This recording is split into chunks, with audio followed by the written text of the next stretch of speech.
Hello, good morning. हा special mini vlog आहे. Special माझ्या भाचीवर, कारण की आम्ही खूप दिवसांनी भेटलो होतो आणि मम्मी पण सगळ्यांना खूप दिवसांनी भेटलो होती. सगळ्यांना भेटत होती ती. वृंदा एवढी हुशार आहे, तुम्ही बघा. फुल व्लॉग बघायला विसरू नका. त्यात डिटेलमध्ये तिने सगळे song, Marathi song, Hindi song, प्रार्थना सगळं येतं तिला. त्यासोबत ती अभ्यास पण करते. हा मेन पॉइंट आहे. आणि ऐका तुम्ही आता ती काय म्हणते.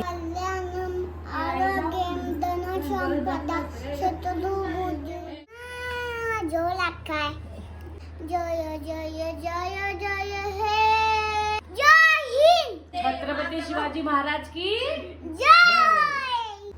आता मला चांगल्यांनी चॉकलेट द्या.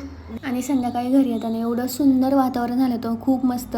मग पप्पांनी बाजारात गेले होते आणि अजून पण मी पप्पांचा हात धरूनच चालते. आणि पप्पा मम्मी आले होते म्हणून आम्ही संध्याकाळी सगळेजण मामीच्या घरी गेलो होतो जेवायला. तिकडून आम्ही लेट आलो 11:30 वाजता. आणि आज आमची फॅमिली सगळी एकत्र होती. छान वाटलं. बाय.